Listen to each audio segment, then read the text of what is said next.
Black Stream X here coming at you with another review. Today, going to be looking at Beast Wars Deluxe Class Rhinox. Just a quick little bit about this guy. He's kind of the jack of all trades for the Maximals. He's basically the medic, he's the inventor of sorts. He's always coming up with neat gadgets for the Maximals to use. He's always, of course, helping fix the Maximals. I actually do like this guy. He's not high on my favorites, but he's still lovable. As far as the figure itself, I mean, it's a pretty good figure when you look at it from this view. As far as when you turn him upside down, that's what you're looking at. And I feel that this is by far your true definition of a shell former. As you can see, he's very, very hollow going.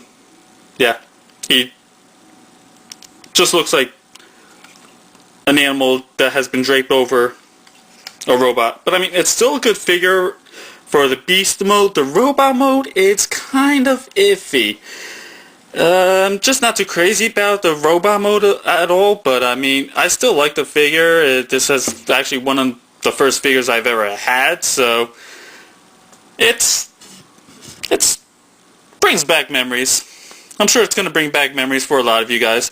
The only other drawback as far as the beast mode goes is right over here you'll see the panels that make up the eyes. I kind of wish that they had integrated that into the beast mode a little bit better. Maybe at least made another way to transform it. But I mean, still, it's like I said, I mean, the figure isn't a bad figure at all.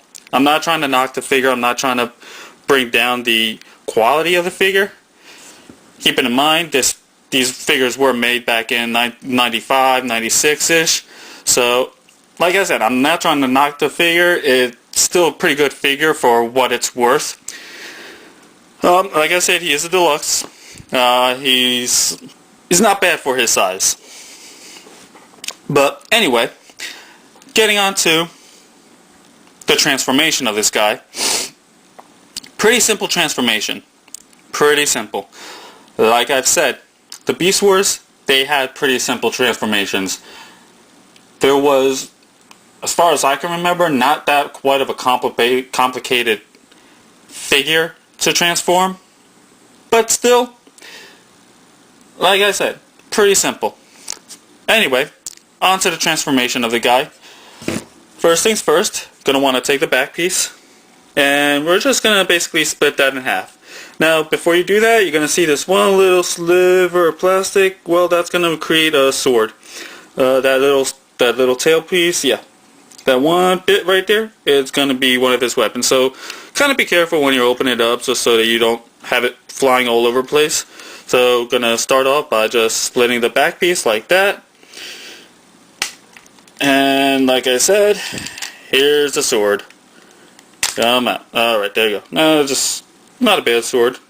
But just going to be putting that over here to the side. We'll worry about that later on.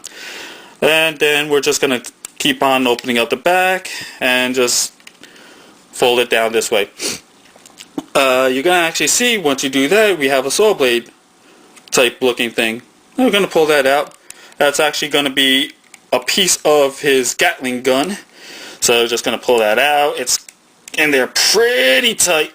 Come on, there you go. Pull that out, put that to the side. Now another thing that you're going to also notice is when you are looking at the inside of the back, you're going to see what looks like maces on both sides. There's one, there's the other. So, going to have to be taking one out along with the sword. I mean the saw blade. This is also going to be a part of his Gatling gun.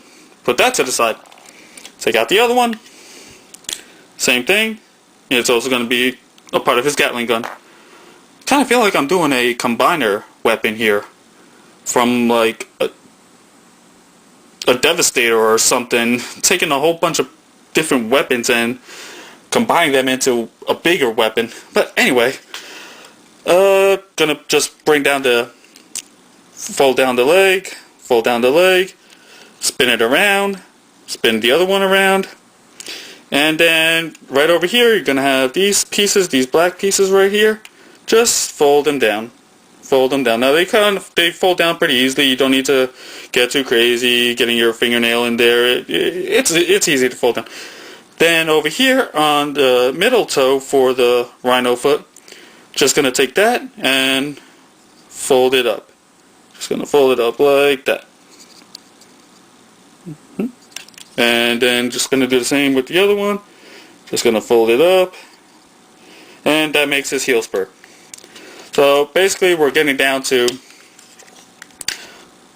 halfway through the transformation. Ready down at the bottom of the figure. So now he can stand up. He's a mutated rhino robot kind of thing right now. Moving on into the transformation, gonna take the panels that make up his eyes, just gonna slide them down, slide it down, it's nice and tight. There we go. And I'm gonna do the same for the other one. Just gonna take that, slide it down, and there we go. Want to slide it down just so it's gonna be nice and like a nice getting with a shoulder type thing. After you do that, there's going to be one panel right over here on his chest. Going to take that, just going to take that and fold it right down. After you do that, you're going to see that there's a big, huge green thing on the inside here. Yes, going to take that out. Guess what? The final piece for the Gatling gun. The way that this actually goes in, you're going to see that there's a hole right in there. When you put this in, you're going to want to take this piece, push it down, and just pop it right on inside. But we don't want to do that now. We're transforming him into robot mode. So take that, put it to the side. We'll get to that later. After all that's said and done, getting there, almost there to the transformation into robot mode. Just going to take the arms, pop the hand out. It's pegged in there nicely and tight. As you see, there's a peg right over there, and on the inside here there's a hole, and that's where that peg goes into that hole. Peg, hole, you know the deal. So gonna fold that down. Now basically this is all really preference. I kind of like putting him on like that. It's really all preference on how you want to transform him, so I kind of like doing like that. Gonna do the same for the other side, so pop that out. Come on, there you go. And bring it all the way around, get that all situated. 2 more steps. Gonna take the bottom of the mouthpiece of the rhino mouth, bring that down, fold it all the way down. That's gonna make his chest. It's gonna fill up that nice little hole right there, so don't worry about that hole. Fills up his chest, do that, come around here, take the top part of the rhino head, bring that down, and we have Rhinox in robot mode.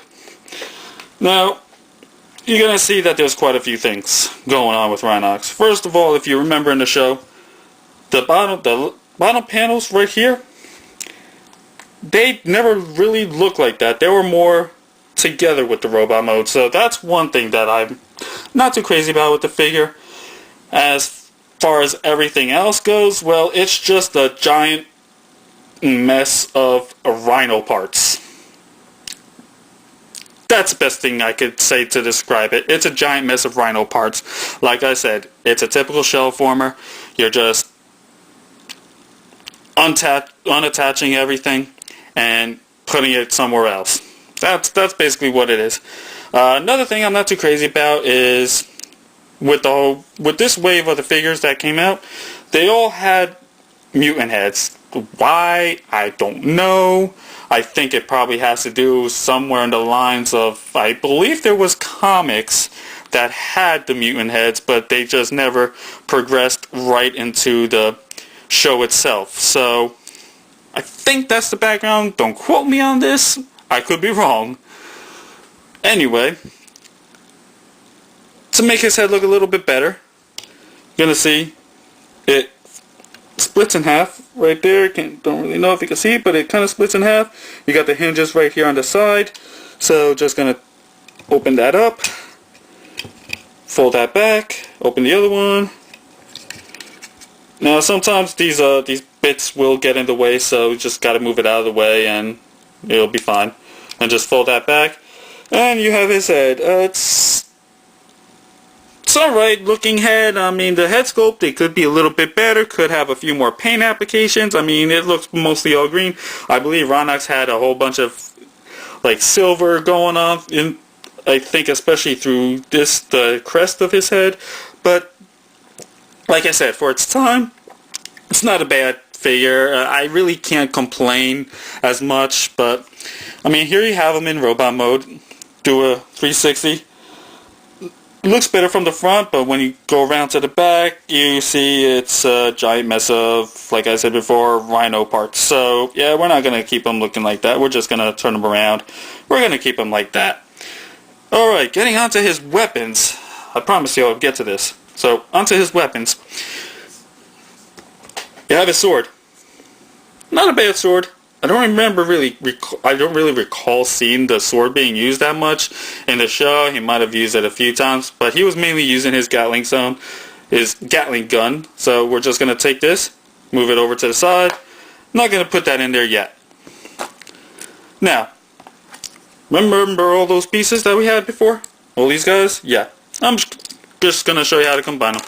You have the black piece right here, the black peg. You have the saw blade. You're going to take the black peg, insert it into the center hole of this blade. So you're just going to pop it in there, give that a little push, and there you go. Now, it's a spinning blade of death. But we don't want it to be a spinning blade of death. We want to look like the Gatling gun. So now you have the two other pegs on the two other holes on the saw blade. Going to take the peg right there of the mace, just pop that right in there, and then take the other one and pop it right into the other hole. Now, that doesn't really look pretty nice, so what we're going to do is, what I like doing, which I'm sure everybody else likes doing, is taking the maces, swinging it up, take the other one, swing it down. Now it kind of looks a little bit more show accurate. The Gatling gun really doesn't look 100% show accurate. There's not this black stuff going on. It's just the mace balls themselves on the blade itself. But it's not bad. It has nice spinning action once you push down this black piece. So spins really nice. As you can see, just got to keep it spinning. There you go. Just push it down once and you have a nice continuous spin. So we're going to take that. Got a peg right over here, just going to pop that right into his hand. So we're going to pop it right there. And what I like doing is, I kind of like... come on. There we go. See, giant mess of robot parts, so you really couldn't see that, but... popping it right in his hand. I like doing it like that. It kind of looks a little bit better. You know what I mean? You could do it the other way like this. You do it the other way like this, but it really doesn't look all that good. I don't like it, but I like putting it up there so that kind of fills up everything. But I mean, it's not a bad figure. As far as articulation goes, the head goes all around. It's kind of like hindered because of the mask. The shoulders go up and down, and it can go up and down over there, and you have bending action at the elbow. There's no hand, there's no wrist articulation, but that's alright, I could do without. As far as the legs go, you don't have any hip articulation, but you basically have kicking action, and you have your bending joint at the knees, and your toes. Yeah, I guess you could move them up and down if you wanted to get a good pose out of him. But that's basically Rhinox for you. Just quick for size comparisons. I know we're all anxious to see how he compares in size. Pop him back there. Here he is, next to a figure that I'm sure a lot of you guys have. Your classic Seeker mold. So he's pretty taller than Starscream right here. Maybe about couple centimeters at the head. Granted, Starscream is taller, of course, where the shoulder bits are right there, but still not bad for size. If you're a movie verse collector, here he is next to Dark of the Moon Ratchet. As you can see, he comes up to basically Ratchet's thighs. So yeah, in comparison to the movieverse figure, he's kind of a little short, but it's not the era that he was a part of. So taking these guys away, I mean, I recommend this figure. I'd give it a 6.5 to 7 on a scale of 1 to 10. I do recommend this figure. If you're a fan of Beast Wars, it's a highly recommended figure. Granted, there are some pros and cons, but nothing a little customization can't fix if you are heavy into customization. But anyway, this has been Blackstream X with another review. If you like what you just saw, feel free, rate it thumbs up, like it, and subscribe. You guys have a great day.